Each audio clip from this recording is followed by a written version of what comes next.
To fully appreciate the present, most of us need to take an in-depth look at the past. Our senior correspondent, Gabe Pressman, has been visiting the neighborhoods of New York, reporting on the qualities that make each one unique. Tonight, he reports on Roosevelt Island, an island surrounded by islands.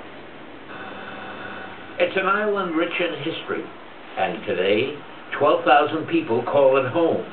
They live in condominiums and rental apartments with scenic views of Manhattan and Queens. We think of ourselves as Roosevelt Islanders, not as people living in a New York City neighborhood. This island has come a long way. 5 centuries ago, the Canarsie Indians owned it. Since then, many changes. After the Indians owned it, it was then the Dutch, the British, and the Blackwell family owned it, and the Blackwell family sold it to the city of New York in the 1820s. A fascinating history.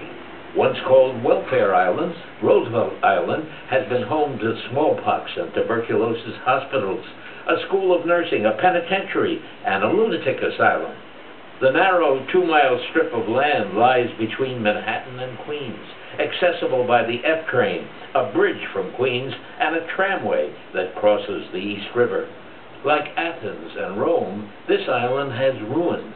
Historian Judy Birdie showed me remnants of the smallpox hospital. Until the 1870s, there were constant outbreaks of smallpox in New York, so victims of smallpox would be sent out here miles away from the rest of the city. It's a great place for families. As their kids had a wild time in the next room, we interviewed the Schwartzmans. Overall, living on the island, you don't feel like you're in the city. You come over via the tram at night or the subway back here, and it's almost like being in a bedroom community where the kids are just outside playing and people are having fun, where 5 minutes away is a hustle and bustle of Midtown Manhattan. The Canarsie Indians called this island Minahanak, which means nice to be here.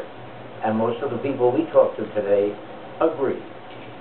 On Roosevelt Island, Gabe Pressman, News 4 New York.